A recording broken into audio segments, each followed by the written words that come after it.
국민의힘에 또 별명이 하나 더 붙었습니다. 경포당. 경기도를 포기한 정당이다. 사포당이야, 사포당. 40대도 포기한 거야. 몇 년 사이에, 십수년 사이에 32명의 당선자가 6명으로 줄어들었어. 아니 뭐 이재명 대표 지금 재판받고 있잖아 어쨌든. 그리고 조국 대표는 부인이 뭐 구속도 됐었잖아. 근데 대통령 부부는 뭐야? 전략적 오판이에요 당에. 2조 심판은 하나도 안 먹혔어요. 2조 심판은 현장에서 보니까 그 사람들 나쁜 사람들이라는 거 알아. 근데 당신들은 심판 안 받았잖아.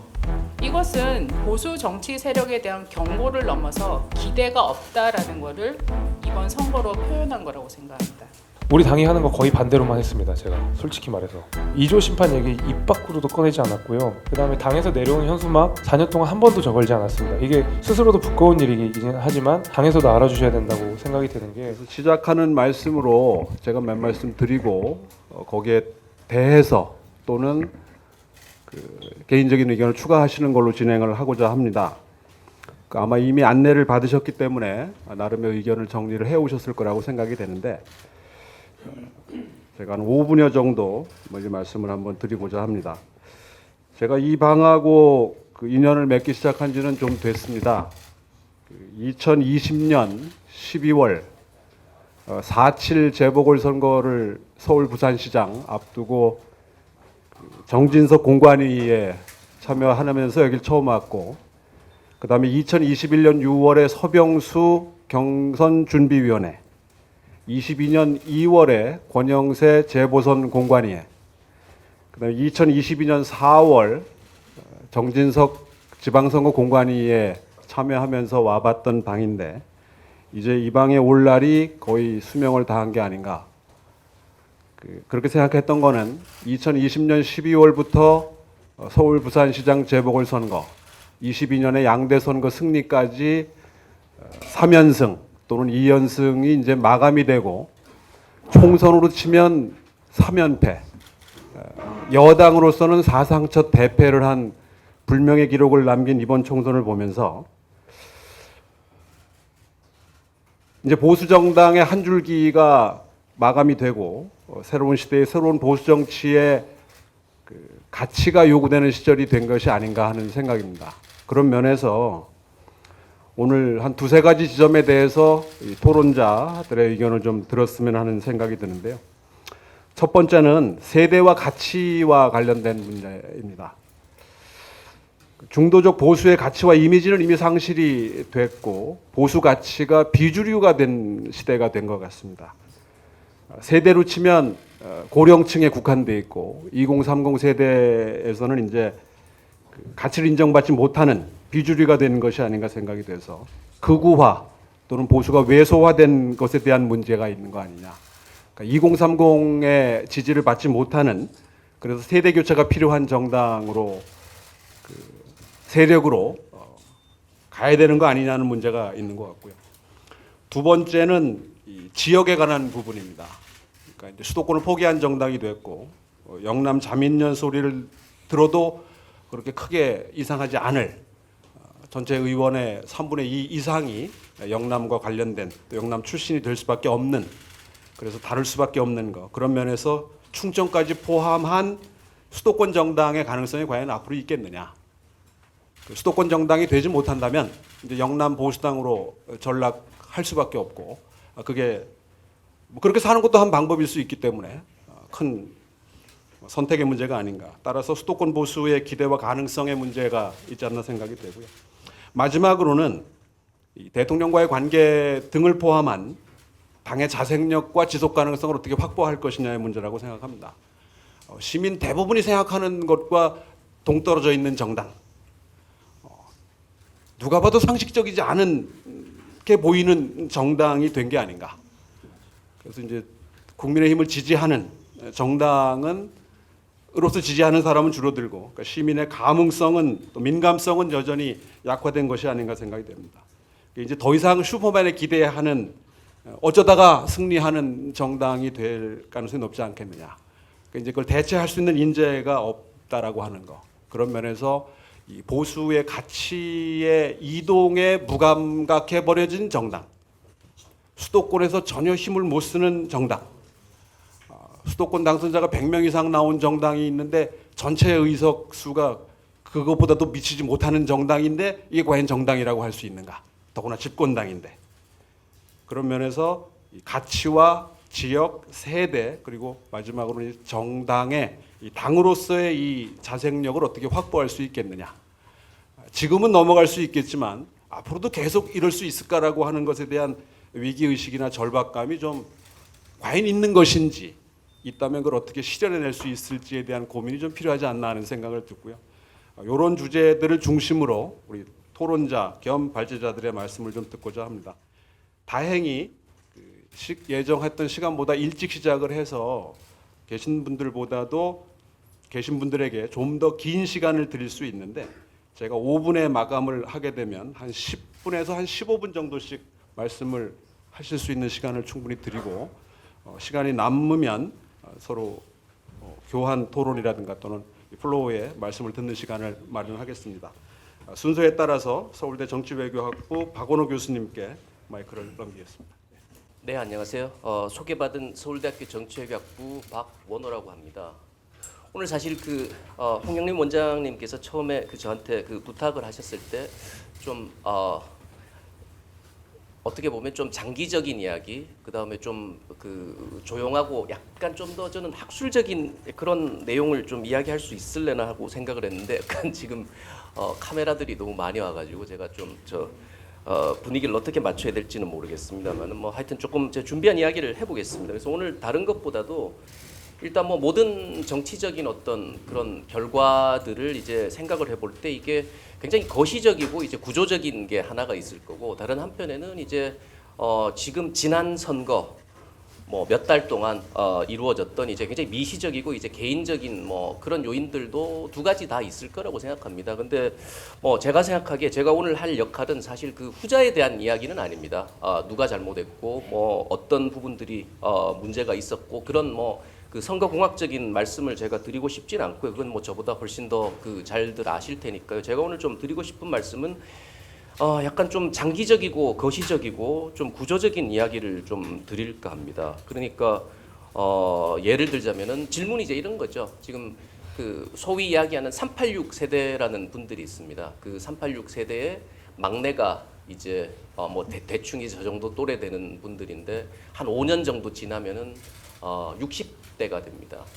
386 세대의 막내가 60대가 된다는 이야기는 뭐냐 하면은 이제 지금 현재보다 예를 들어서 10년, 20년 전에 60대들과는 전혀 다른 형태의 60대들이 유권자로 구성될 거고, 그분들이 10년, 20년 전과 같은 투표 행태를 보일 거라는 보장이 전혀 없습니다. 그 뭐 잘들 알고 계실 테니까. 그래서 어떻게 할 거냐? 보수는 도대체 어디서 지지를 찾을 거냐 하는, 저는 새로운 뭔가 정치적인 수요라든지 이런 것들을 좀 적극적으로 찾아갈 노력을 이제 보이셔야 될 것 같다는 생각이 들고, 그래서 이제 잠깐만 숨을 돌려서 이제 좀 저희 정치학자들이 하는 이야기들 중에서 이제 그런 이야기들을 합니다. 그 유권자 재편성이라는 이야기를 하거든요. 리얼라이먼트라고 해서 이제 주로 이제 미국 정치에 관련된 이야기가 되겠습니다. 소위 이야기하는 한마디로 요약해서 말씀드리자면은 소위 이야기하는 링컨의 정당이라고 할 수 있는 공화당이 이제 원래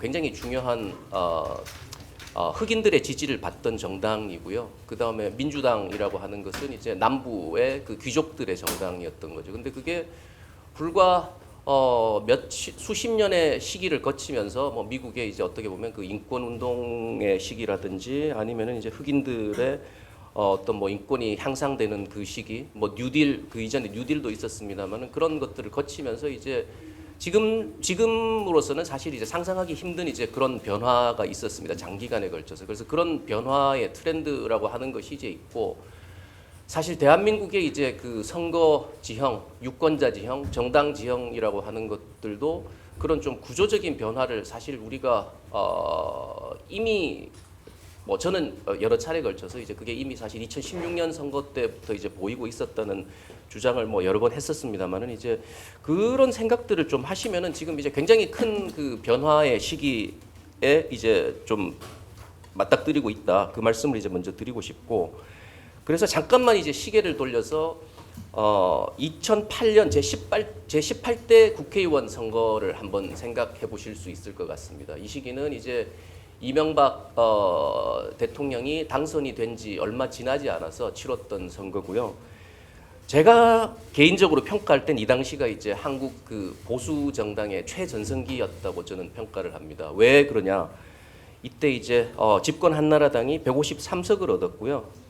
야당이었던 그 통합민주당이 81석을 얻었습니다. 그러나 더 중요하게는 이제 서울 지역에 48석 중에서 이제 한나라당이 한 40석 정도를 석권을 하고 인천 지역에서는 12석 중에서 9석, 경기 지역에서는 32석, 51석 중에서 32석을 이제 얻은 걸로 그렇게 이야기가 되고 있습니다. 지금으로 사실 평가하시면은 아마 그 이 당시가 한국 보수 정당의 최전성기였다는 거에 대해서 이견을 다실 분들이 없으리라고 생각합니다. 그래서 그 당시에 보면은 이제 그 지금은 돌아가셨습니다만은 이제 그 정두원 의원께서 이제 선거 그 지휘를 하셨던 것 같은데 삼중 전략이라는 말씀을 하셨다고 해요. 그래서 계층적으로는 중산층, 이념적으로는 중도, 지역적으로는 영남이 아닌 전국 내지는 수도권 중심의 이제 그 선거 전략.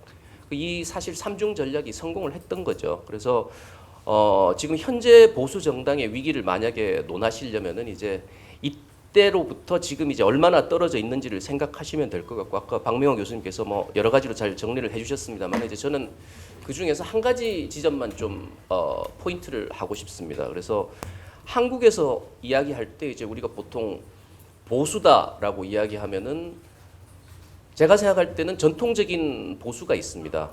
그 다음에 그 전통적인 보수와 다른 두 번째 갈래의 보수가 있다고 저는 생각을 하거든요.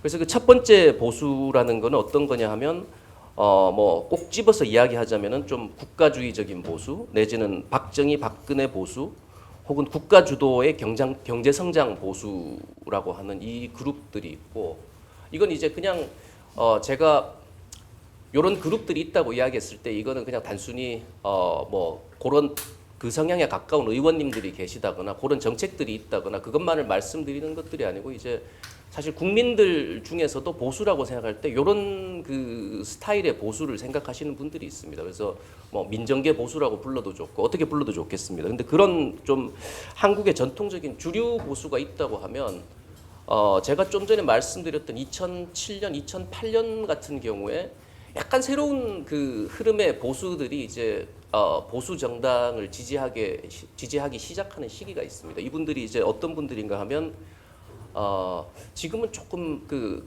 맥락이 바뀌었습니다만 2007년도 정도 그 조사된 거를 보면은 이명박 후보를 지지를 하는데 이명박 후보가 이제 굉장히 진보적이라고 생각을 하면서 이명박 후보를 지지했던 분들이 계세요. 근데 그분들이 이제 지금 뭐 꼭 집어서 말을 하자면은 상당히 개인주의적인 보수 내지는 규제 완화 보수 그 다음에 소위 이야기하는 이 자유주의란 말이 좀 혼동의 여지가 있어서 뭐 쓰기는 그렇습니다만 스스로를 이제 자유주의자들이라고 생각하는 보수가 있었습니다. 그래서 이분들이 이제 어떻게 보면 새로운 한 형태의 저는 중요한 흐름이었다고 생각하고 또 한 가지 더 덧붙이자면은 이분들은 이제 저 소위 그 뭐 미국식으로 이야기하자면 이제 스몰 스테이트 보수들입니다. 국가의 역할들을 이제 상당히 제한한다거나 굉장히 이제 필요한 부분들만 이제 국가가 개입을 해야 된다는 이제 그런 의미에서의 이제 좀 스몰 스테이트 보수라고 이야기할 수 있는데 이분들은 한 번도 대한민국 정치의 주류였던 적이 없었습니다. 왜냐하면은 한국의 보수 진보 양쪽이 공히 보수는 이제 국가주도 경제성장 이야기를 하시던 분이고 진보는 이제 국가주도 복지 이야기를 하던 분들이기 때문에 이런 이제 그 소위 개인주의적인 보수라고 하는 분들이 원래도 설 자리가 없었고 잠깐 설 자리를 찾았던 것이 제가 생각하기에는 이제 이명박 후보, 박근혜 후보를 이제 탄생시켰던 그 지점. 그런데 이분들이 이제 2016년 또 상당 부분 뭐 다들 잘 알고 계시는 것처럼 이제 국민의 당 같은 데로 이제 그 분화가 됐다가 이분들이 이제 보수 세력 중에서 가장 국정 교과서를 가장 심하게 반대했던 분들입니다. 이분들이 탄핵에도 찬성했고요. 또 촛불을 굉장히 적극적으로 들기도 하셨던 분들입니다. 그래서 이분들이 이제 문정부 시기에 내지는 조국 사태 때 이탈을 했고 윤석열 후보 같은 경우에는 이제 2022년 대선 때 어느 정도 지지를 한 거는 맞는 것 같습니다. 적극적인 지지를 했던 건 아닌데 떨어져 나와서 이제 지금 이제 사실은 막 공중에 흩어져 있는 상태였던 거고, 근데 확실한 건 이제 이번 선거에서 이분들의 지지를 이제 국민의힘에서 제가 받지는 못했다고 생각할 뿐만 아니라 상당수는 반대당으로 건너간 분들도 있는 것 같습니다. 그래서 이분들을 이제 어떻게 할 거냐, 저는 좀 고민을 해보셔야 될 것 같고, 이거는 뭐 좀 여담입니다만은 이제 지금 우리 대통령실이나 거기서 나오는 이야기들이 이제 자유주의에 대한 이야기들을 그래서 많이 하거든요. 저는 그게 이제 밀턴 프리드만 뭐 말씀 많이 하시잖아요. 근데 제가 그게 이제 우연적인 거라고 생각하지 않거든요. 우연적인 게 아마 절대 아닐 겁니다. 왜냐하면 대통령 최근에 또 제가 본 것 중에 대통령 연설문을 분석을 하면 자유주의라는 이야기가 굉장히 가장 많이 쓰이는, 이전 역대 대통령들하고 비교해서도 이제 가장 많이 쓰이는 말 중에 하나입니다. 그러니까 여기에 이런 그 유권자의 한 그 세그먼트가 있다는 것을 아는 거예요. 근데 이제 문제가 뭐냐면 이걸 이제 제가 제대로 엑시큐션을 하고 있는지는 제가 잘 모르겠어요. 그래서 그 제가 좀 전에 말씀드렸던 그 분석에 의하면 자유주의랑 가장 연결되어 있는 단어가 뭔지 아십니까? 공산진영입니다.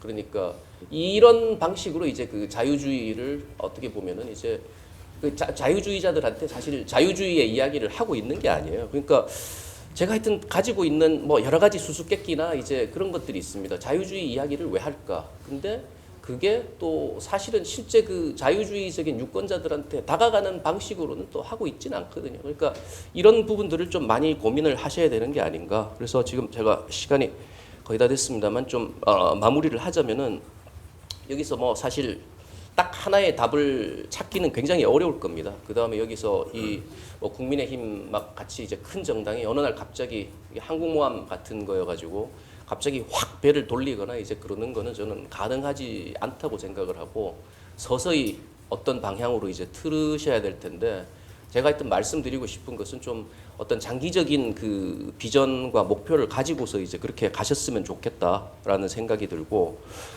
그 다음에 또 다른 하나의 어려움은 이제 굉장히 지금 양당 국민의힘이나 아니면은 이제 우리 그 야당이나 그 거대 양당들이 이제 사실 제대로 이렇게 딜을 하기가 굉장히 힘든 그런 의제들이 있습니다. 여성, 환경, 기후, 노동 지역 이런 그 중요한 또 남겨져 있는 제3의 의제들이 있는데, 이런 의제들을 이제 조금 전에 말씀드렸던 어떤 뭐 자유주의적인 가치 이런 것들과 이제 어떤 방식으로 접합을 시킬 건지, 그래서 그 의제들이 가지고 있는 고유성을 이제 어떻게 보수의 의제로 만들 것인지, 그런 문제들이 이제 앞으로 사실 놓여 있고, 이거는 그 저는 하루 아침에 여기 뭐 이렇게 모여서 지금 하루 아침에 만들어질 수 있는 답이 있다고는 생각하지 않습니다만은 좀 상당히 장기적인 어떤 계획과 안목을 가지고 준비를 하셔야 될 거라는 생각이 듭니다. 이상 발표를 마치겠습니다. 안녕하십니까. 배추도사 배종찬입니다. 지금 뭐 제가 당선되신 분도 그렇고 제가 다 아시는 분들 또 다 만났던 분들이 또 자리하고 있는 것 같은데, 김건 당선자는 또 제가 며칠 전에 같이 토론도 했을 거예요. 조정훈 의원도 엄청 힘든 선거를 치렀고요. 우리 또 박수영 의원님도 정말 낙동강 별태에서 아주 또 맹활약을 하셨고, 유상범 의원님은 너무 멋있으시죠. 배준영 또 의원도 인천 어려운 곳에서 하셨고, 또 홍영은 연구원장도 아주 또 선거 때 애를 많이 쓰셨고요. 제가 제일 나중에 윤재영 원내대표를 말씀드리는 것은 주인공은 제일 나중에. 네, 정말 또 총선 이후에 이런 토론을 통해서 어떤 방안을 만드는 것도 매우 중요한 것 같습니다. 한 가지 아쉽다면 총선 전에 좀 많이 불러주셨으면 국민의힘이 상당히 좋은 성적을 거뒀을 텐데 싶은 생각이 들기도 하고요. 네. 저는 좀 마이크로 분석을 했습니다. 우선 경로당은 아시죠? 지금 이번 또 제가 아는 분들이 많으시네요. 이번에 이 선거 결과로 국민의힘에 또 별명이 하나 더 붙었습니다. 경포당. 네, 우리 유상무 의원님 잘 아시는 경포대가 아니고 경포당. 경기도를 포기한 정당이다. 이게 심각합니다. 그래서 첫 번째 제가 말씀드리고 싶은 것은 경기도를 포기해 가지고는 뭐 일당이고 다수당이고 아예 불가능한 거거든요. 어쩌다가 경포당이 됐느냐. 근데 지금 이게 어느 정도로 심각하냐면 2008년에 경기도에서 32명 당선자예요. 그 다음에 2012년에 21명, 2016년에 그때는 한 석 차이로 다수당에 자리를 놓쳤는데 그때 19. 근데 이 정도면은 양호했다고 볼 수 있는데 지난 4년 전에 2020년에 7석, 이번에 6석. 그러니까 이쯤 되면은 여기 뭐 많은 분들 와 계시지만은 경포당이다. 이렇게 불러도 할 말이 없을 상황이거든요. 근데 이건 총선 전부터 굉장히 많이 이야기가 됐던 부분입니다. 경기도를 놓치면 큰일 난다. 국민의힘이 와르르 무너질 수 있었다. 근데 왜 경기도를 대비 안 했을까? 여기 뭐 여러 가지 이유가 있습니다. 이제 보통 방송에서 많이 하는 이야기는 저 서울에서 부동산 가격이 올라가면서 40대, 30대가 경기도로 밀려났고 이들 인구가 대체적으로 반보수 정당 성격이 강하고 그래서 민주당에 대한 투표가 더 적극적으로 이루어지면서 이런 결과가 나왔다. 아니 그러면은 그런 걸 모를 리가 없을 텐데 더군다나 직전에는 또 여당이었기 때문에 그러면은 그걸 당에서 어떤 식으로든 연구를 해서 경기도를 이렇게 놓쳐서는 안 되겠다 생각해야 되는데 이건 제가 보더라도 불과 몇 년 사이에 10수년 사이에 32명의 당선자가 6명으로 줄어들었어요. 총 60개 의석수 중에서 10분의 1. 그러니까 이건 뭐 대구, 경북 25석 싹쓸이 하면 뭐합니까? 부산 18군데 중에서 17개 싹쓸이 하면 뭐합니까? 경기도에서 다 놓치는데. 그럼 이러면 영원히 일당을 못하거든요. 그래서 저는 제일 정신을 바짝 차려야 되는 곳이 경기도다. 지금 경기 들 것 같아요. 네, 그래서 이 경기도의 이 상황이 어떤 이유의 원인이 있는지를 서울은 그래도 지난번보다는 더 늘어났습니다. 서울도 여전히 지금 가야 될 길이 멀지만 경기도의 경우에는 지금 경기도의 특성을 또 연구해 보면 이들을 잡을 수 있는 권역 구분도 좀 해보고 경기 남부, 오산, 안성, 그 다음에 뭐 경기 동부, 서부, 북부 이런 데를 나눠 가지고 전략적인 재접근을 해야 되는 것이거든요. 그 다음에 지금 벌써 광역단체장도 계속 연전연패예요. 그렇잖아요.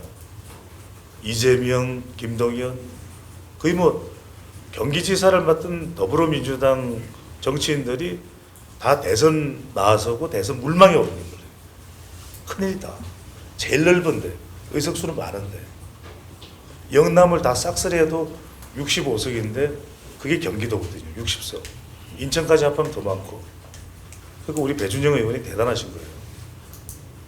네. 반응은 없지만, 네. 그런데 이제 일단 이 경기도 같은 경우에는 이제 우리가 뭐 부동산도 있고, 그다음에 교통도 있고, 교육도 있고 이런 주요 이슈들이 있으니까 이런 걸 좀 맞춤형으로 좀 전략적으로 접근할 필요가 있다. 그래서 이 부분에 대한 부분을 저는 좀 당장 시급하게 왜 2년 뒤에는 벌써 지방선거거든요.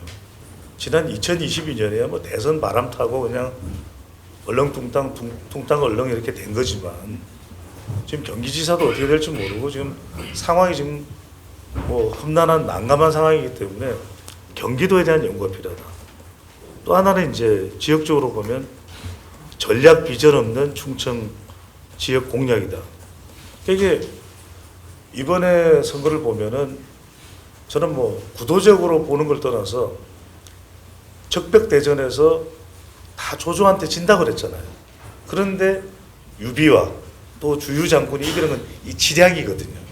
그러면 충청권에 지금 민주당은 뭐라도 해줄 듯이 이렇게 기세로 달려드는데 R&D 해줄게, 뭐 또 해줄게. 근데 이걸 국회를 세종시로 보낸다. 아, 이건 제가 무슨 누구를 전혀 뭐 폄하하거나 비하하려는 의도가 전혀 없다는 말씀입니다. 국회 받는 거에 대해서 충청권 사람들, 유권자들 제가 분석해 보면 영향가가 하나도 없어요. 국회 오지 마라 그래요. 국회 혐오 시설이야. 오지 마. 왜 와? 우리 싫어. 된단 말이에요.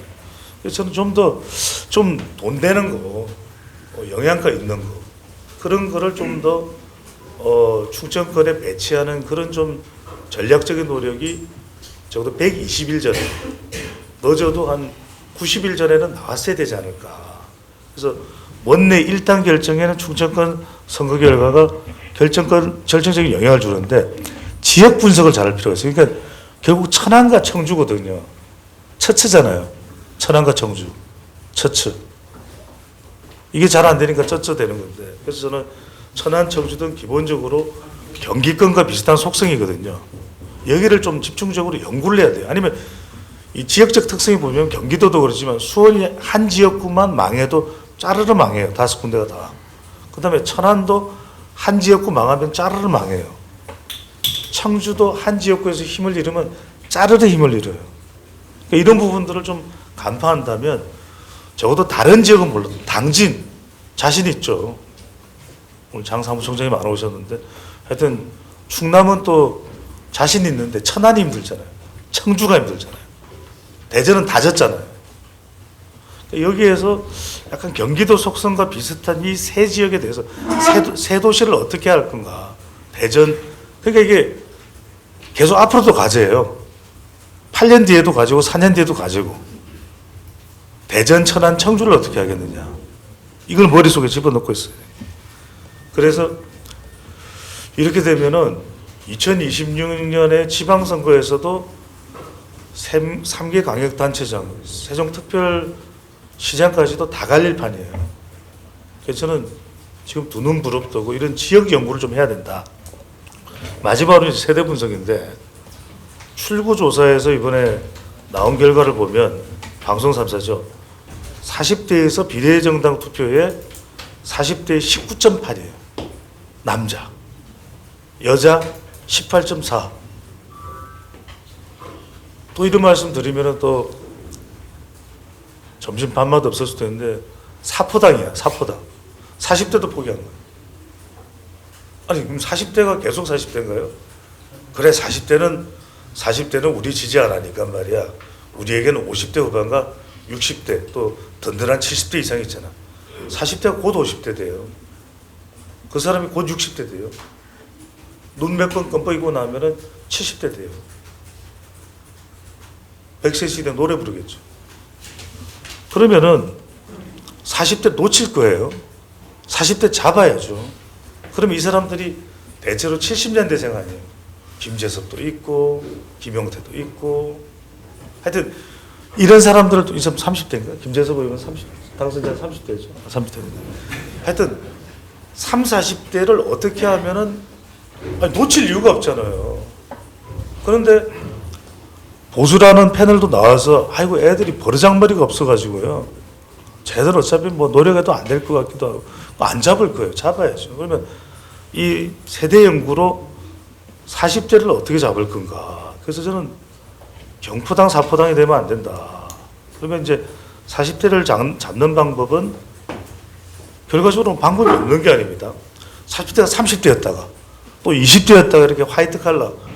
이 사람들이 고민하는 게 있잖아요. 직장 갑질도 있고 뭐 체불 임금도 있고 그러면 정부 차원에서도 아니 우리 유상범 의원이 딱 한마디 하면 이렇게 이게 되잖아요. 그러면은 빨리 체불 임금 갚아요 뭐 한다든지 그러면 봐도 국민의힘이 정말 직장인들 대변해 주는구나. 그래서 저는 40대 포기 전략이 아닌 30, 40대 2030 포이론을 할 게 아니라 40대 포이론을 해야죠. 이번에 10세 10살 구분으로 40대가 제일 많아요.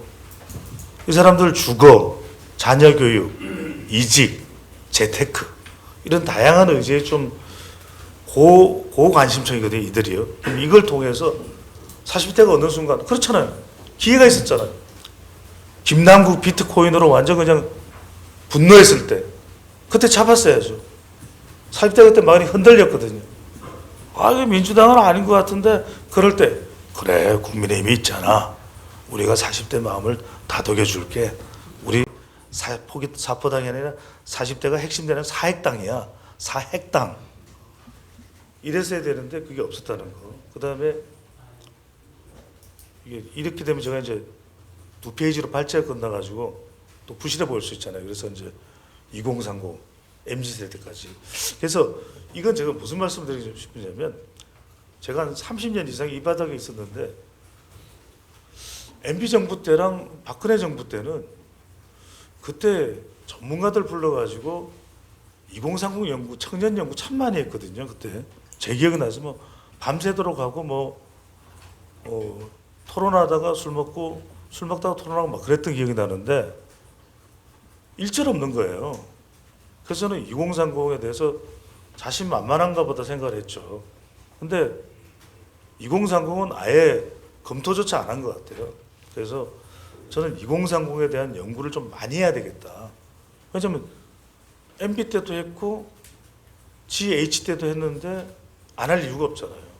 그래서 저는 연구하는 것만큼 우리 편이 되는 거예요. 그래서 저는 이 부분은 다른 설명보다는 마무리를 하면서 연구 좀 하자라는 말씀 드리고 싶고 꼭 전문가들의 좀 필성 전략은 꼭 선거 전에 좀 말씀해 주시면 좋겠다는 말씀 드리면서 마무리하겠습니다. 이상입니다. 감사합니다. 안녕하세요. 지금 뭐 배정찬 위원님께서 말씀하신 대로 그 경포당, 경기도를 포기한 당 저 고양병에서 이번에 낙선을 하게 됐는데요.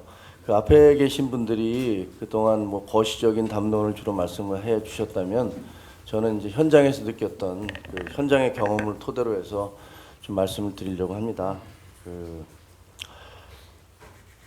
톨스토이의 그 유명한 소설 안나 까레리나의 첫 문장은 뭐 그 유명한 문장이죠. 다음과 같이 시작합니다. 모든 행복한 집안의 모습은 다 비슷하지만 모든 불행한 집안의 모습은 제각각의 이유로 불행하다. 이런 얘기가 있죠. 선거도 그런 것 같아요. 선거가 지고 나면 뭐 모두가 그 이유를 들려면 수백 가지도 더 될 겁니다. 이것도 문제였고 저것도 문제였고 모두가 그렇게 얘기를 할 수가 있죠. 그리고 또 이 퇴각이 질서 정연하게 이루어져야 되는데 선거에서 졌다고 서로 상대방에 대해서 막 손가락질하기 시작하면 당은 뭐 거의 붕괴하게 될 겁니다. 근데 그런 모든 것들을 다 감안을 한다 하더라도 저희가 이번에 이 경험했던 이 역사적인 대패배에 대해서는 뭔가 원인이 무엇이었는지에 대해서 이거를 얘기하지 않고 넘어갈 수는 없습니다. 얘기를 하고 넘어가야 우리 당도 한 걸음 더 나아갈 수 있다라고 생각을 합니다. 이번 선거를 치르면서 제가 느꼈던 거는 이게 조직이 결코 바람을 이기지 못한다라는 그 속담을 설마 이렇게 생각을 했었는데 현장에서 뛰어보니까 정말 그렇구나라는 것들을 많이 느끼게 됐어요. 예를 들면 그 김모 후보 같은 경우는 뭐 엄청난 막말을 해서 민주당에 막말을 했음에도 불구하고 당선이 됐고 또 자기 딸의 무슨 대출과 관련해서 정말 기가 막힌 대출을 받아냈던 그 후보도 당선이 됐습니다. 그리고 심지어는 계속된 공천 잡음 때문에 선거 며칠 앞두고 정말 거기에 낙하산으로 내려와서 자기 주소를 옮기지도 못해서 자기한테 투표하지도 못했던 그런 후보도 당선이 됐습니다. 근데 우리 후보들 같은 경우는 대선 주자급이었던 후보, 예를 들면 안철수 후보라든가 나경원 후보였다든가 정말 천신만고 끝에 간신히 이겼거든요. 이런 것들을 봐도 이게 무슨 개인의 인물이라든가 그동안에 뭐 그 동네에서 조직을 제대로 못했다든가 나경원 후보 같은 경우는 당무감사에서 1등한 사람이에요. 조정훈 의원도 저기 계시지만 뭐 방송 스타였잖아요. 근데 500여 표 차이로 이겼습니다. 그런 걸 보면 이번 선거가 이게 무슨 개인이나 무슨 인물, 조직 그런 게 아니라 결국은 바람, 심판론 이런 것들이 휩쓴 선거였다라는 것들을 뭐 쉽게 알 수 있을 거라고 생각을 합니다. 그리고 또 하나 제가 느낀 거는 이게 사람들의 마음을 좌우하는 거는 무슨 컨텐츠가 아니라 스타일과 태도구나 이런 것들을 많이 느꼈어요. 아마 우리 대통령에 대한 얘기인데 대통령의 어떤 정책이 큰 정책에 있어서 문제가 있다? 그런 것보다는 나는 대통령의 스타일이 싫다. 대통령의 태도가 싫다. 대통령 부부의 어떤 그런 모습이 싫다. 이런 부분들이 굉장히 많더라고요. 이런 것들도 우리가 정말 염두에 뒀어야 이번 선거를 통해서 저는 뭐 뼈저리게 느꼈습니다. 일각에서는 108석 대 175석 아니냐, 5.4%밖에 차이 안 난다. 근데 소선거구제이기 때문에 이렇게 차이가 많이 난 것이다. 이렇게 위안을 삼습니다. 완전히 틀린 얘기입니다. 왜냐하면 서울에서 저희는 52.23%를 민주당이 얻었고 저희는 46.29%를 얻어서 약 6%포인트 차이가 났고요.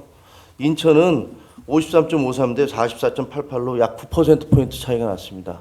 그리고 경포당 얘기하지만 경기도는요. 54.66 대 42.82로 12%포인트 차이가 났습니다. 이게 영남 지역의 인구가 많기 때문에 전체 표수를 보면 5.4%포인트 정도를 우리가 증거로 보지만 실제로 수도권에서는 전멸한 거예요. 그 아까 이 추세대로 하자면 다음 여기서 뭐 2년 뒤에 있을 지방선거나 그 다음에 대통령 선거나 또 그 다음에 있을 총선에서 저희가 비전이 있겠습니까? 무슨 5.4%포인트 차이인데 소선거구 때문에 우리가 뭐 이렇게 된 거다. 그건 완전히 잘못된 분석이라고 저는 생각을 합니다. 그나마 약간의 위안이 되는 거는 현장에서 중도층이든 보수층이든 만나보면 혹은 심지어는 민주당 지지자들조차도 이재명 대표가 좋다라는 분들은 별로 없는 것 같더라고요. 아주 극소수를 제외하고는 이재명 대표가 좋다? 혹은 조국 대표가 문제가 없다? 그렇게 생각하는 사람들 별로 없어요. 근데 그 사람들보다 당신들이 더 싫다. 그러더라고요. 대통령이 더 싫다. 국민의힘이 더 싫다. 이런 얘기를 하더라고요. 상식적으로 이게 합리적이고 이성적인 분석인가? 아니라고 생각합니다. 하지만 실제로 사람들이 그렇게 반응을 했고 그렇게 투표를 했습니다. 이런 부분들에 대해서 저희가 뼈저리게 고민하지 않으면 뭐 앞으로도 이 선거에서 상당히 어려운 것이 될 것이다. 하지만 아까 이제 바람이라는 말씀을 드렸지만 만약에 이번 선거에서 바람 때문에 뭐 민주당이 우리보다 공천을 좋은 사람들을 해서 혹은 전략을 제대로 세워서 고양시 같은 경우는요 모든 구호가 정권 심판하자였어요. 아무런 공약 없었어요. 그래서 다 됐거든요. 공약을 뭐 지역별로 저는 지역마다 그 지역에서 필요한 공약 다 걸었거든요. 아무 의미가 없더라고요. 그래서 그런 부분들에 대해서 저희가 정말 좀 고민을 해봐야 될 것 같아요. 제가 지금부터 말씀드릴 거는 이제 현장에서 제가 느낀 분위기입니다. 느낀 선거를 치르면서 명함을 돌리면서 상가들을 돌면서 그 느낀 현장의 분위기인데 좀 불편할 수 있어요. 그리고 여기에 대해서는 저도 책임이 있습니다. 어쨌든 저도 큰 책임이 있죠. 어쨌든 저도 조직 부총장으로서 당의 지도부 내에 속해 있었기 때문에 이건 제 스스로에 대한 반성이기도 한데요. 첫 번째가 추락하는 경제와 나몰라라 정치이더라고요. 현장에 가게들을 들어가 보면요. 그 행복한 소상공인들이 한 명도 못 봤어요. 다들 장사가 너무 안 된다. 그리고 IMF 때보다 더하다. 그 코로나 때보다 훨씬 더하다. 이런 얘기들을 계속 하시고 상가를 돌다 보면 문 닫은 상가가 정말 10% 20% 공실인 데가 태반이더라고요. 그리고 어떤 저 미용실 사장님은 나 몇 달 동안 올해 들어와서 800만 원 적자 봐서 이제 문 닫아야 될 것 같다. 그러면서 그 눈시울 붉히시던데 저희가 경제는 이렇게 어렵고 사람들은 다 아우성치고 힘들어 죽겠다 그러는데 거기에 대해서 우리 예를 들면 경제수석이나 혹은 정부의 경제 관료들이 나가서 이러이러한 이거 다 압니다. 이거 우리 정부 때문에 잘못된 거 아니에요. 1,000억이나 되는 나라 빚을 만들어내고 그다음에 국제 경제가 이렇게 나빠지고 있기 때문에 그렇게 된 거예요. 근데 우리는 맨날 무슨 뭐 수출이 더 잘 되고 있습니다. 이런 얘기만 맨날 해대요. 그리고 누구라도 나와서 정말 이러이러한 여러분들의 고민에 대해서 저희 정말 공감합니다. 책임감을 느끼고 있습니다. 지금 이러이러한 이유로 돼서 이렇게 어려우니까 저희가 이렇게 하겠습니다라는 얘기를 저는 단 한 번도 들어본 적이 없습니다. 청와대 경제수석, 용산의 경제수석이 됐든 아니면 우리의 경제 관료들이 나와서 국민 여러분들께서 이렇게 어려우시고 사과값 올라가고 대파값 올라가고 양파값 힘들어지고 이런 것들에 대해서 정말 죄송합니다 라고 얘기하는 거 들어본 적이 없습니다. 그러니까 경제는 이렇게 추락하고 있는데 저 사람들은 딴 얘기만 하고 앉았구나 라는 그런 느낌들, 그 상인들이 경제가 이렇게 어려운데 여당이 되실 수 있겠어요? 전 여당 지지하지만 이런 얘기를 들을 때 가슴이 무너지더라고요. 뭐 물가는 계속 올라갑니다. 근데 스태그플레이션이에요. 장사는 안 돼요. 물가가 올라가는데 장사가 안 되는 이 현상들, 이거에 대해서 정말 아무도 책임지지 않으려는 그런 집권, 당도 그렇고 정부도 그렇고 이런 모습에서 국민들은 절망을 했다라고 저는 생각을 합니다. 두 번째는 이거 진짜 더 불편한 진실인데 우리는 PI가 완전히 망했어요. Prudential Identity. 모든 기업들은 CI, 자기 기업들의 이미지를 좋게 만들기 위해서 무지무지하게 노력을 합니다. 왜? 저 기업은 사회적 책임을 다하고 있어. 저 기업은 도네이션도 많이 하고 저 기업은 뭐 이런 좋은 일도 해. 그러면 사람들이 가서 물건도 사고 그 기업들이 좋아지잖아요. 대통령은 국가의 최고 지도자이기 때문에 PI를 정말 열심히 해야 됩니다. 대통령의 이미지를 개선하기 위한 노력을 많이 해야 돼요. 근데 지난 2년간 우리는 속된 말로 망했습니다. 하나도 없어요. 대통령 부부에 대한 이미지, 그거 선거 치르면서 다 보셨잖아요. 상당 부분은 사실이 아닌 부분도 많아요. 그런데 그런 이미지가 완전히 고착돼 버렸습니다. 이재명, 조국 씨 잘못한 거 알지만 그 사람들보다 대통령이 더 싫어. 이런 얘기하는 사람들을 길거리에서 흔히 만날 수 있었어요. 아니, 대통령이 어떻게 그 파의 가격을 다 알 수 있겠습니까? 그리고 그 대파 전후를 따져보면 이렇게 행사를 하는데 여기서 행사하는 거고 이거 정도면 합리적이겠네요 라고 얘기한 거지만 거두절미하고 대파 가격이 얼만데 이 사람은 대통령은 이렇게 얘기하고 있다 라는 식의 공세가 계속 펼쳐지고 있는데 아무런 방어를 못했어요. 그리고 언론에서 저는 언론 출신이기 때문에 왜 그렇게 뻑하면 대통령이 경로한다는 그런 표현이 나옵니까? 경로해야 될 건 국민인데 맨날 방송의 자막은 대통령이 경로. 저는 그런 단어 흘리는 청와대 사람들이 용산의 사람들이 누군지를 모르겠어요. 대통령이 경로한다고 그거 나가면 그걸 보는 국민들이 좋습니까? 행복합니까? 경로해야 될 게 대통령입니까? 국민입니까?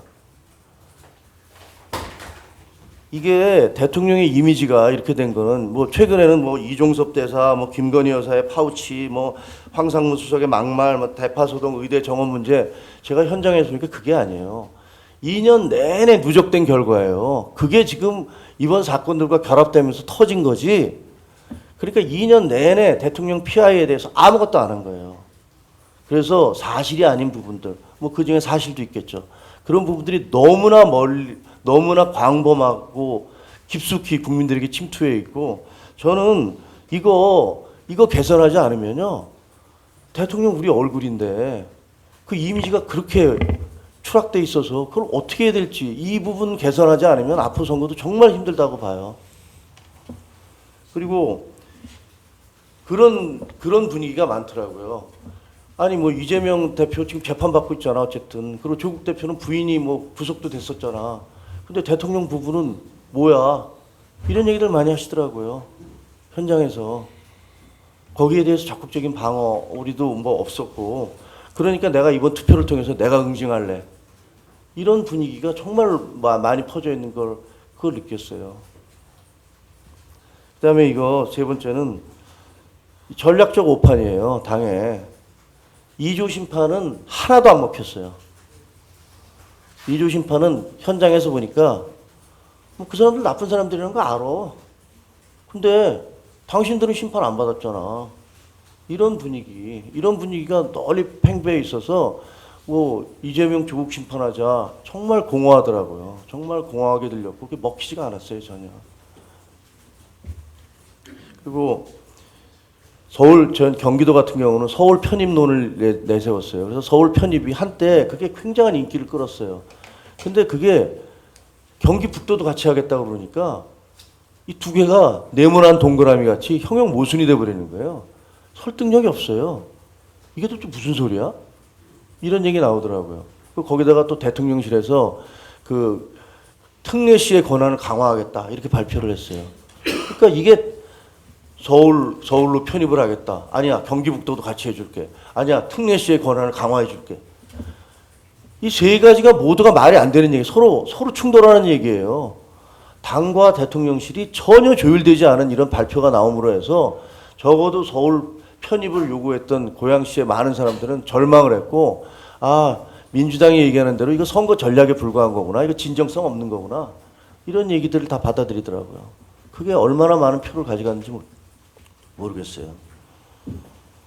그리고 뭐 예를 들면 고양시 같은 경우는 재건축 문제, 뭐 대통령도 오시고 그 국토부 장관도 와서 해주겠다고 말씀을 하셨는데, 그것도 나중에 보니까 40% 이상이 세입자예요. 그런 분들은 그걸 별로 원치도 않아. 나 또 어디 이사 가라는 얘기야? 이러더라고요. 그러니까 조금 더 정교한 그런 분석이 필요했던 것 같아요. 공약을 낸다 하더라도 모두에게 가장 절박한 건 교통과 서울로 출퇴근하는 그런 교통 문제, 그리고 자급자족이 안 됨으로 해서 일자리가 없는 문제, 이런 부분들인데, 우리가 그 경기도에다 내놨던 그 공약들은 조금 공허했다, 너무 추상적이었다, 이런 느낌들이 많이 듭니다. 뭐 물론 예, 알겠습니다. 마지막으로는 당이 그럼 어떻게 해야 되느냐, 그런 부분들에 대해서 대단히 죄송하지만 이 영남 자민련에서 탈피하지 못하면 저희 당의 미래가 없을 것 같습니다. 그리고 그거는 영남에 계시는 우리 당선자들께서 일부러라도 자기 희생을 좀 해주셔야 돼요. 당의 얼굴도 그렇고 모든 것들에서 좀 지금과 달라진다는 모습을 보여주시지 않으면 저희들은 아마 국민들의 사랑을 다시 받기 어렵다.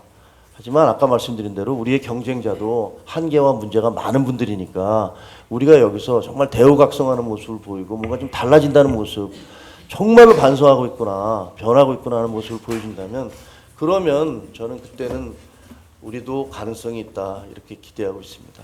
죄송합니다. 네, 감사합니다. 네, 부산 동래구 당선인 서지영입니다. 반갑습니다. 방금 우리 안전 3등급 정도 되냐고 말씀하셨고, 아까 우리 부총장님께서는 그 영남 자민련이라고 얘기하셨는데, 그 부산에서도 대체적으로 뭐 보수의 본산이다라고 불리고 있는 동래구에서 경선을 거쳐서 이제 본선까지 당선을 했습니다. 그런데 제가 이번 선거에서 느끼는 거는, 제가 24년 동안 그 국민의힘의 사무처 당직자로서 24년 동안 그 정치권에서 여러 가지 우리 당의 그 흥망성쇠도 지켜봤고, 그 국회의원 분들의 개인의 흥망성쇠도 쭉 지켜봤습니다. 그 결론은 제가 봤을 때 딱 하나입니다.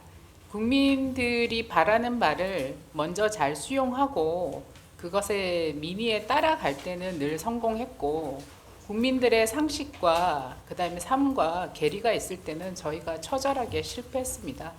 그리고 또 우리는 너무나 불명예스럽게도 우리가 배출한 대통령이 탄핵을 당한 정당의 일원입니다.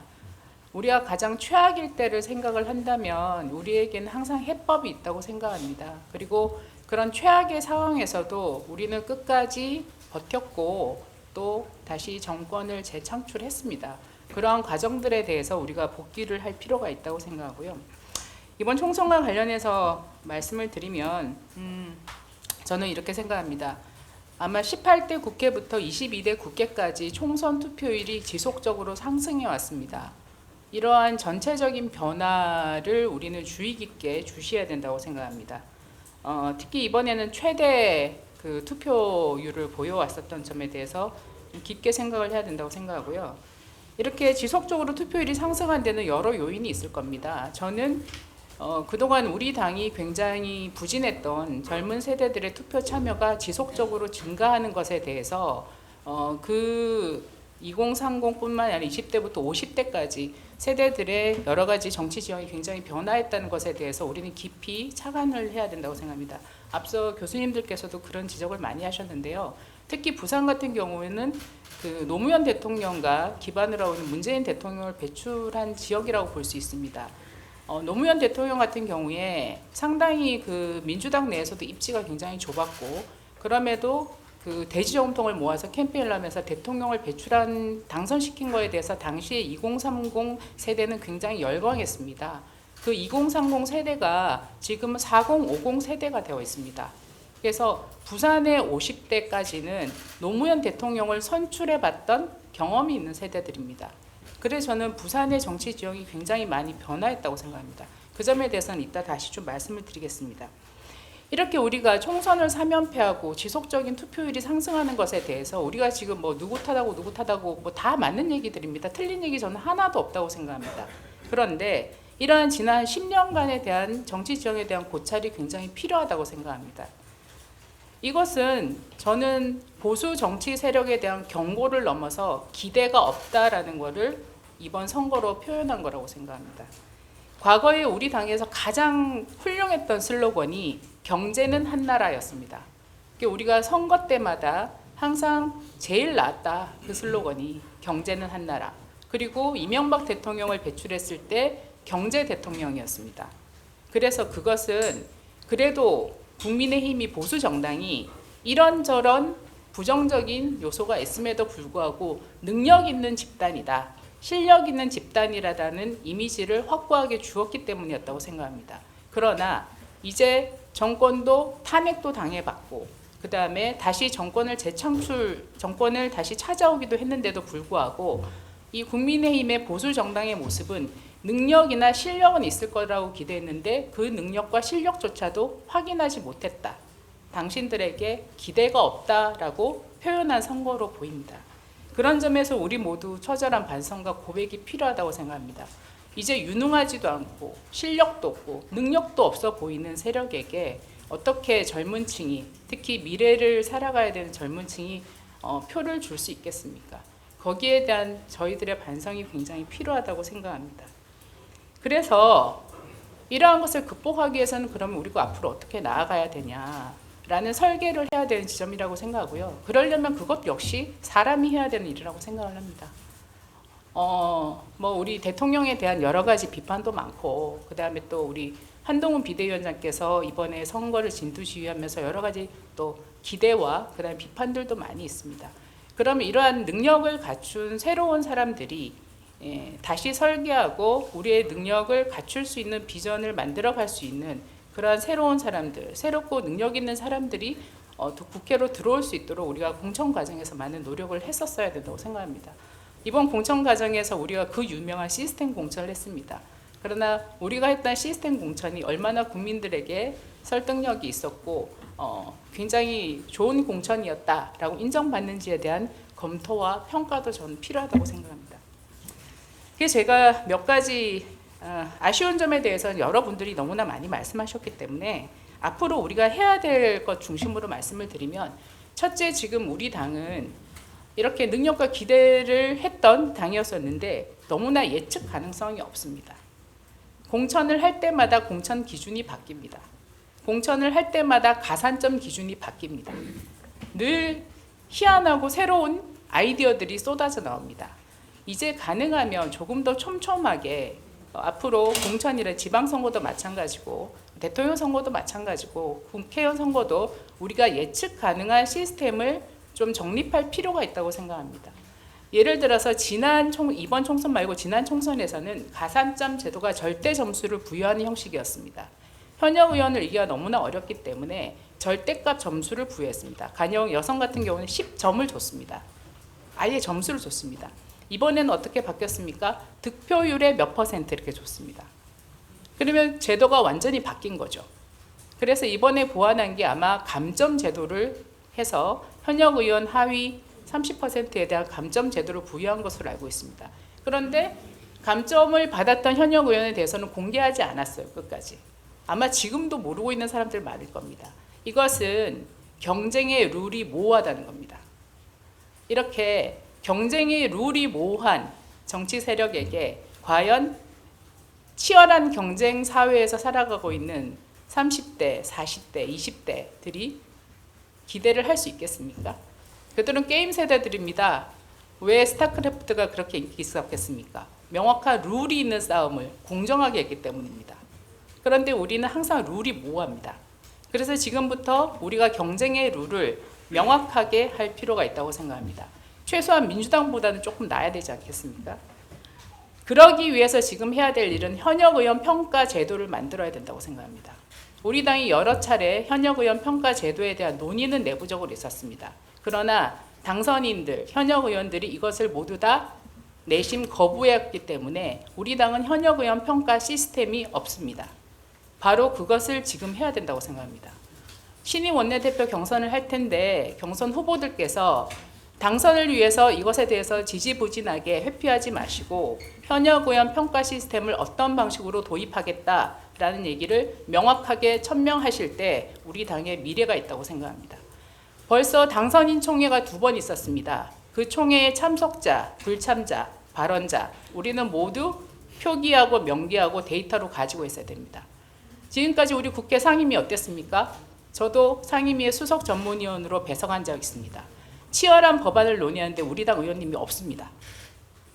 예산 심의를 하는데 우리 당 의원님은 이석합니다.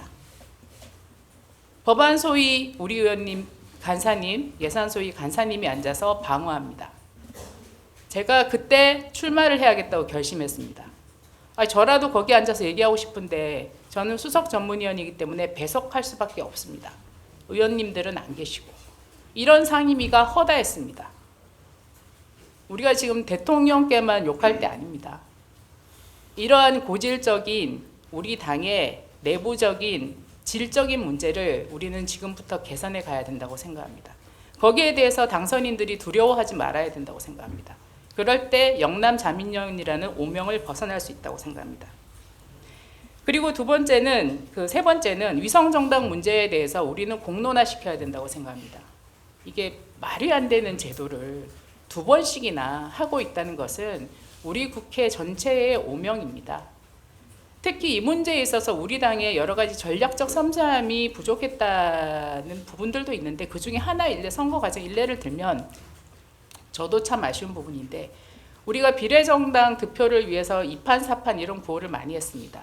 그것도 잘 어르신들이 몰라서 2번째 칸에 찍자 이런 얘기 많이 했습니다. 그런데 제 동래구 옆에 있는 연제구 국회의원 후보 당선인이 김희정 선배님 지역은 민주당 후보가 사퇴를 했기 때문에 첫 번째 칸이었습니다. 그런데 우리는 끝까지 2번째 칸에 찍으라고 중앙당에서 지속적인 홍보를 했습니다. 그러면 저는 선거상황실장이든 아니면 비대위원장께서 연제구는 첫 번째 칸에 찍어 주십시오. 사람은 첫 번째 칸, 비례는 2번째 칸, 이렇게 누구라도 얘기를 해줬어야 됩니다. 연제구의 우리 당 지지자들은 다 그 홍보 카드 뉴스가 나돌 때마다 다 울었다고 합니다. 그리고 현장에서 잘못 찍어서 나오면서 찢어버리면서 나온 사람도 많습니다. 왜 우리는 이런 중요한 일들에 대해서 섬세하지 못했을까요? 그래서 위성정당 문제에 대해 위성정당이 이제 상수화되는 이런 정치 형태는 벗어나야 된다고 생각합니다. 우리는 지금부터 여기에 대해서 계속 캠페인을 벌이고 숫자가 부족하면 끊임없이 캠페인을 벌여야 된다고 생각합니다. 잊어버리지 않도록 만들어야 된다고 생각합니다. 그 다음에 당정관계에 대해서 말씀드리겠습니다. 당정관계에 대해서 우리가 대통령실을 비난만 하면 뭔가 해결될 거라고 생각하는 것은 오판입니다. 당이 제 역할을 해야 된다고 생각합니다. 이명박 대통령 시절에 저도 참여했었던 경험이 있는데 아마 촛불 당시에 그 광우병 사태로 해서 아마 굉장히 혼란스럽고 힘들었던 적이 있습니다. 그때 당시에 당의 전략기획국에서 보고서를 작성하여 당대표께서 보시고 당시 강재섭 대표였습니다. 보시고 청와대에 저희가 그 보고서를 보냈습니다. 아쉽게도 굉장히 적나라한 내용들이 있었고 그리고 제가 그 보고서에 기억나는 건 아마 좀 나중에 문제가 됐던 게 책임 총리제를 저희가 거론을 한 게 있었는데 그게 보고서가 유출이 되는 바람에 그 보고서를 제대로 청와대에서 내용을 이렇게 담아내지 못했던 그런 경험이 있었습니다. 다만 그 보고서에 대해서는 청와대에서 당시 대통령께서도 굉장히 깊이 있게 보셨다는 얘기를 나중에 들었습니다. 또 그 이후에 저희가 또 당에서 보고서를 작성해서 대통령께 청와대에 보고를 드렸습니다. 그래서 나온 것이 친서민 정책이었습니다. 지금 우리 당은 당이 할 역할을 해야 된다고 생각합니다. 밖에서 언론에 떠드는 게 아니라 앞으로 용산 대통령실이 어떻게 해야 되는지 실제로 선거 과정의 민심은 어떤 거였는지 좀 용기 있게 실천과제 중심으로 용산에 저희가 보고서도 제출하고 만나서 얘기도 하셔야 된다고 생각합니다. 액션 플랜 중심으로 얘기해야 된다고 생각합니다. 그리고 특히 이번에 영수회담을 앞두고 있는데요. 영수회담을 앞두고 여러 가지 의제들에 대해서 논의가 오가고 있습니다. 이때 당이 역할해야 된다고 생각합니다. 당의 입장을 용산에 전달해야 된다고 생각합니다. 25만 원 지원금 문제에 당은 어떤 입장을 가지고 있다. 당은 어떤 생각을 가지고 있다. 당의 생각은 이러하다라는 것을 대통령실에 전달해야 된다고 생각합니다. 그게 당이 이렇게 생각한다는 거에 대해서는 대통령께서도 야당 대표와 협상을 할 때 굉장히 중요한 논의사항이 될 수 있을 거라고 생각합니다. 그게 우리가 정부를 지원하고 도와드리고 분명한 해법을 제시하는 거라고 생각합니다. 당은 아무 입장이 없고 대통령과 야당이 논의하는 게 말이 되겠습니까? 저는 그런 영수회담 전에 당의 여러 가지 의제에 대한 당의 입장을 정리해서 전달을 해야 된다고 생각합니다. 그것이 우리가 책임지는 것이라고 생각합니다. 그리고 향후 지도부에 관련해서도 말씀드리겠습니다. 일각에서 관리형이냐 책임형이냐 이런 얘기를 하시는데요. 물론 당원 당규에 그런 얘기는 없습니다. 비대위원장이 추인되시고 비대위원들이 각자 책임과 역할, 당원 당규에 부여된 기능과 역할에 따라서 일을 하시면 됩니다. 그것이 책임지는 것이고 제대로 관리하는 것이고 혁신하는 거라 생각합니다. 비대위가 운영하는 과정에서 룰을 바꿔야 된다라는 여론이 높으면 거기에 대해서 검토하고 논의하셔서 결정하시면 됩니다. 비대위가 당원 당규에 규정되어 있는 권한과 역할에 맞게 그 일을 해나갈 때 그게 관리도 제대로 되고 혁신도 하는 길이라고 생각합니다. 다만 짧은 시간에 할 수 있는 일을 하는 것이 제대로 된 역할을 수행하는 거라고 생각합니다. 이제 마무리 짓겠습니다. 우리 부산에 대해서 아까 안전 3등급 이런 얘기 하셨는데 저는 부산이 이제 안전하지 않다고 생각합니다. 부산이 17석이나 얻었음에도 불구하고 내용적으로는 이제 안전하지 않습니다. 민주당 후보가 대부분 다 40% 이상 득표했습니다. 그리고 내용적으로도 안전하지 않습니다. 제가 총선 결과에 대한 데이터는 아직까지 구체적인 데이터는 조사를 못 해봐서 그런데 중간에 나왔던 여론조사에서 저희 동네구만 하더라도 40대, 50대는 민주당 후보가 이겼습니다. 여론조사에서. 그래서 저는 선거 과정에서 단 한 번도 안전지역이라고 생각한 적이 없습니다. 그래서 이제 부산의 정치 지형도 완전히 바뀌었다. 그리고 또 저는 54% 정도를 득표했는데 우리 국민의 미래는 한 46% 득표했습니다. 8% 정도는 야권을 지지했다는 얘기입니다. 이제 이러한 내용들, 데이터들에 입각한 지역 분석 작업을 해야 된다고 생각합니다. 그래서 우리는 지금 해야 될 일은 전국적으로 우리가 가지고 있는 자원을 투입해서 전국적인 지역 조사를 면밀하게 시작을 해야 될 때라고 생각합니다. 끝으로 말씀드리면 어느 칼럼에서 어딘지 제가 기억이 안 나는데 그런 말씀이 있더라고요. 승자는 성찰하지 않고 패자는 반성하지 않는다. 우리 당 내부에서도 선거에 이겼다 하더라도 성찰의 시간을 가져야 되고 또 우리가 선거에 대패한 데 대해서 끊임없이 반성하고 대안을 내놓는 작업을 통해서 앞으로 나아가야 된다고 생각합니다. 그것이 국민에 대한 도리라고 생각합니다. 저도 열심히 노력하겠습니다. 이상입니다. 네, 강북의 외로운 섬 도봉구에서 당선된 김재섭입니다. 목소리가 아직 돌아오지가 않아가지고 좀 새소리가 나는 점을 양해 부탁드립니다. 일단 저희가 여의도 연구원에서 개최하는 행사인 만큼 제가 여의도 연구원에 대한 성토부터 시작하도록 하겠습니다. 선거 중에 제가 여의도 연구원으로부터 단 하나도 내용을 받지 못했습니다.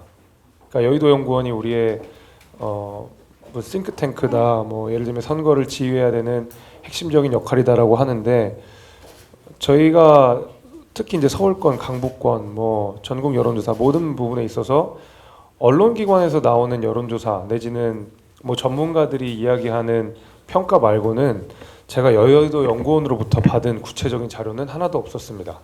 그러니까 선거 기간에 여의도 연구원은 무엇을 했는지 저는 한번 여쭙고 싶고 또 성토도 좀 해보고 싶습니다. 저뿐만이 아니라 대부분 다 비슷한 생각하실 겁니다. 아니 여의도 연구원이 예를 들면 저희가 90석이 나오든 100석이 나오든 150석이 나오든 뭔가를 알아야 캠페인을 하는데 아무것도 주지 않은 상태에서 언론에서는 서울은 분위기 좋다, 경기도는 안 좋다, 전반적으로 분위기 안 좋다. 그걸 가지고 어떻게 미시적인 전략들을 짜겠습니까? 그래서 여의도 연구원에서 개최하는 만큼 제가 공개적으로 여의도 연구원에 모르겠습니다. 여러 가지 그 안에 내부적인 상황이 있었겠지만은 저는 책임 방기였다고 생각합니다. 뭐 90석이라는 내용이 나와서 전국이 혼란스러워지면 혼란스러운 대로 저희는 또 선거 준비를 해야 되는 거거든요. 그러니까 개인적인 그 후보 개개인들이 이 센 바람을 연구하고 또 분석하기에는 시간도 없고 역량도 부족했다는 점을 먼저 말씀을 제가 분명히 드리고요. 두 번째는 저는 당선자로서 이 자리에 섰지만 낙선자분들 목소리 좀 많이 들어주셨으면 좋겠습니다. 왜냐하면 저는 당선자 총회도 가보고 낙선자 3040 모임 이제 뭐 천목회라고 불리는 데도 가보고 또 다른 낙선자분들이랑도 이야기를 많이 하고 실제로 저 개인은 당선자로서의 위치보다는 낙선자들의 마음과 낙선자들의 생각과 훨씬 더 싱크로율이 높습니다.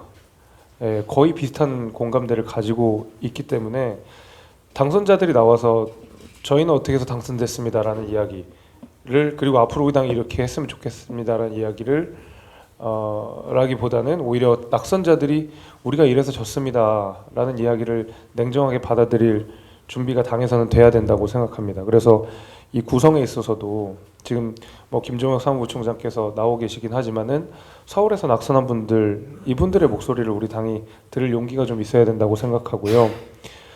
처음에 여기 제가 이 제안을 받았을 때에 무슨 이야기를 해야 되는지 사실은 뭐 분명히 있었습니다. 뭐 항상 언론에서도 나오고 전문가들도 이야기하는 뭐 당정 관계 문제, 뭐 민생을 잘 못 챙겼다, 캠페인이 잘못됐다. 근데 그 얘기가 하루 이틀 된 얘기는 아니었다고 생각하거든요. 선거 한 6개월 전 제가 방송을 나갔을 때 한 1년 전에 했었던 아이템이랑 거의 다르지 않습니다. 그러니까 그 얘기는 뭐냐면 저희가 똑같은 이야기를 반복적으로 하고 문제에 대한 진단도 정확하게 나와 있는데 그 문제를 해결할 용기가 우리 당한테는 없었다라는 얘기밖에 안 되는 것 같거든요. 저는 그래서 문제를 좀 직시해야 된다고 생각합니다. 우리는 문제를 다 알고 있습니다. 여기 계신 분들은 어떻게 당이 나가야 되는지도 잘 알고 계실 거라고 생각합니다. 그러나 그것을 어떻게 실천하고 어떻게 관철시켜야 될지에 대한 용기가 없는 것뿐이라고 생각합니다. 그래서 앞서서 다 똑같은 저랑 거의 같은 생각을 다 말씀을 해주셨기 때문에 그거를 뭐 반복하진 않을 것 같고요. 다만 한 가지 조금 우려스러운 것은 저희가 저도 21대 국회 선거에서 낙선하고 22대 국회 선거에서 당선이 됐는데 그때 낙선했을 때와 지금 그 뭐 당선자로서 바라보는 것의 가장 큰 차이는 처음에 저희가 21대 국회 괴멸적 패배를 당했던 백성남짓의 패배를 당했을 때에는 정말로 당이 무너지는 것처럼 저희가 다 말하자면 대성통곡을 했던 기억이 있거든요. 야 이거 진짜 큰일 났다. 우리 보수가 끝날 것 같다. 근데 이번에는 사실 저번과 거의 다르지 않은 결과물을 받았음에도 불구하고 되게 안일하다는 느낌이 저는 좀 개인적으로는 듭니다. 저희가 저번 선거에서 크게 지고 나서 다행히도 대선과 지선 그리고 그 전에 있었던 재보궐선거에서 이겨서인지는 모르겠는데 약간의 희망회로 같은 것들이 강하게 돌아가고 있다는 생각을 감추기가 어렵습니다. 이번에도 백석했지만 대선은 이기지 않을까? 3년이 남았으니까 지방선거도 잘 치르면 이기지 않을까? 근데 그렇게 정당이 감나무에서 감 떨어지듯이 밑에서 입 벌리고 있는다고 저는 해결될 건 없었다고 보고 당시에도 21대 국회가 끝나고 나서 초선 중심으로 정말 여러 가지 그 혁신 모임들이 생겼던 것으로 기억이 납니다. 저도 가서 발표도 했던 적이 있고 먼저 초선들께서 당의 방향성에 대해서 논의를 하고 김종인 비대위가 들어오고 나서도 저희가 그때 정강정책부터 바꾸고 어떤 약자와의 동행을 만들고 그러니까 처절한 반성 같은 것들이 분명히 있었거든요. 그 가운데서 지지층들이 매일 비대위 보고 욕했던 기억이 아직도 선연한데 그때에 비해서 아직까지 우리는 거의 똑같은 의석수를 받았음에도 불구하고 뭔가 다 잘 될 것 같다는 생각만 가지고 있고 구체적인 액션 플랜이 안 나와 있다는 거는 개인적으로 좀 아쉬운 마음이 듭니다. 그리고 강북에서 어떻게 당선됐냐, 거기 험진대 어떻게 당선됐냐 물어보셨을 때 뭐 여러 가지 이유가 있겠지만은 굉장히 현상적인 이야기만 드리면 우리 당이 하는 거 거의 반대로만 했습니다. 제가 솔직히 말해서 그게 어떤 거냐면 2조 심판 얘기 입 밖으로도 꺼내지 않았고요. 그 다음에 당에서 내려오는 현수막 4년 동안 한 번도 저걸지 않았습니다. 이게 스스로도 부끄러운 일이긴 하지만 당에서도 알아주셔야 된다고 생각이 드는 게, 제가 현수막을 저희 사무국장으로부터 당으로부터 내려오는 거 보면 정말 저희 지역에는 걸 수 없는 내용들이 태반이었습니다. 그래서 정말 단언컨대 저는 한 번도 건 적이 없었습니다.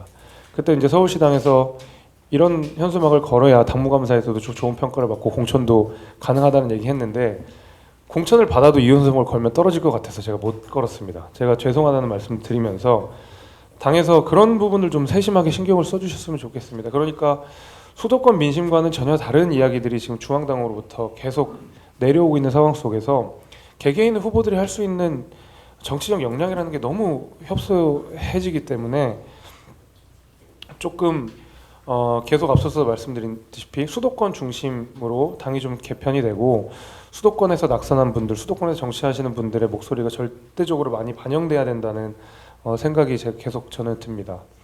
그래서 저희 이제 3040 낙선자 모임이 이제 천목회에 이제 여러 낙선자들이 지금 모이고 있는 것으로 알고 있습니다. 꽤 뭐 10명 이상, 거의 이제 20명이 넘은 걸로도 제가 알고 있는데, 이분들이 내시는 목소리들을 조금 더 당에 직접적으로 가닿을 수 있도록 그 통로를 좀 마련해 주셨으면 좋겠습니다. 어쨌든 언론 지형이라고 하는 것이, 그리고 당의 구조라고 하는 것이 당선자 중심으로 그리고 의원 중심으로 갈 수밖에 없는 것은 제가 이해는 하지만은, 그럼에도 불구하고 낙선한 사람들의 목소리, 그리고 젊은 우리 당의 뭐 인재들의 목소리를 좀 적극적으로 반영을 해주시면 좋겠다는 생각이 들고, 어렵게 영입된 인재들이 사실은 다시 다 우리 당을 버리고 자기의 삶의 터전으로 돌아갈 준비를 하고 있습니다. 어렵게 모신 분들이. 이분들에 대한 세심한 배려들이 저는 분명히 필요하다고 생각이 되고, 선거 때마다 영입 인재들 이렇게 데리고 와서 나몰라라 하고 낙선해서 잘 버티면 국회의원이 되고 안 되면 네 책임이고 이렇게 되는 방식으로는 앞으로도 23대 국회의원 선거에 저희 영입 인재 들어오기 어려울 거라고 생각합니다. 과거에 정말 경제로 유능한 한나라당의 시절에야 유능한 인재들이 너도 나도 우리 당에서 정치를 하겠다고 나왔지만은, 지금은 제가 봤을 때 영입 인재 한 분 한 분 모시는 거에 굉장히 공을 많이 들였다고 알고 있습니다. 굉장히 노력도 많이 하셨다고 알고 있고, 앞으로 점점 더 어려워질 거라고 생각합니다. 그래서 있는 자원이라도 우리가 잘 챙기고, 이분들에 대한 세심한 배려, 그리고 이분들이 언로가 막히지 않도록 당에서도 적극적인 배려를 해주셨으면 좋겠다는 생각이 들고요. 마지막으로 여기 이제 조정은 의원 계시지만은 총선 백서 TF가 이제 만들어집니다. 그리고 총선 백서에는 저는 성역이 없어야 된다고 생각합니다.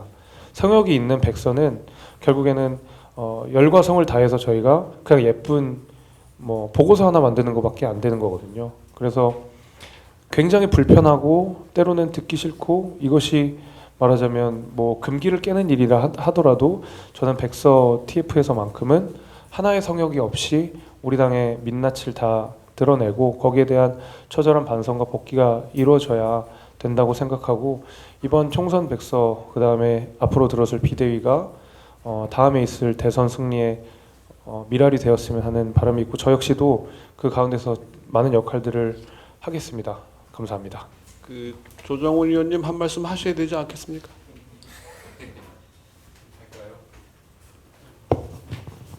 네, 조정훈입니다.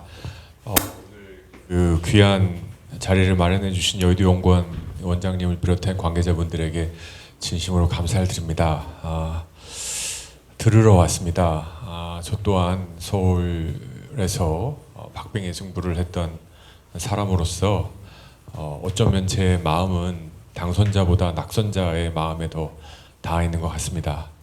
또 인재 영입 과정에서 빗자루 한 하락도 들고 마당을 쓸었던 사람으로서 우리 국민의힘 보수 정당이 점점 매력 밀도가 떨어져 간다라는 것을 뭐 체험할 수 있었던 시간이었습니다. 이제 반등하지 않으면 더 이상 내려갈 곳은 없다고 생각합니다. 아까 우리 김재섭 당선인 말씀하신 것처럼 총선 백서라는 막중한 업무를 당에서 맡겨주셨는데, 저는 날 것 그대로 다 담으려고 합니다. 그리고 날 것 그대로 담고 남아있는 시간 동안 우리가 이를 악물고 당의 체질을 뼛속부터 개선해 나가야 된다고 생각합니다. 당선인, 낙선인, 우리 당의 지지자들, 당직자분들, 또 여의도 연구원, 우리 국민의힘을 구성하는 모든 분들로부터 목소리를 듣고 우리가 어떤 방향으로 나아가야 이 위기를 극복할지 한번 최선의 노력을 다해보도록 하겠습니다. 다시 한번 이 자리 마련해 주신 분들 너무너무 감사드립니다. 감사합니다. 예, 결국 2021년 4월 서울 부산시장 재보궐선거 승리나 2022년 대선 지선 승리는 착시 현상이었고 일시적인 현상에 불과했던 겁니다. 그리고 보수의 재구성이 필요하지 않나 생각이 되고요. 작년도 프로야구 챔피언 LG 트윈스가 그 통합 우승 5개년 계획을 세워서 딱 5년 차에 우승을 했다고 하거든요. 그러니까 여기도 아마 한 3개년 계획, 2개년 계획이 필요하지 않나. 그러니까 지금 뭐 혁신형이냐 관리형이냐라는 논란도 중요하겠지만 단기적이고 인위적인 처방은 한계가 있지 않느냐. 이제 보다 근본적인 처방이 필요하지 않나 생각이 되고 그 출발은 아마 조정원 총선 백서가 되지 않을까 생각을 합니다. 모쪼록 오늘 토론회가 한국 정치의 한 요소이고 구성인 보수 정치가 새롭게 출발하는 계기가 되었으면 하고요. 그런 출발점이 되었기를 기대하면서 마치도록 하겠습니다. 감사합니다. 마치겠습니다.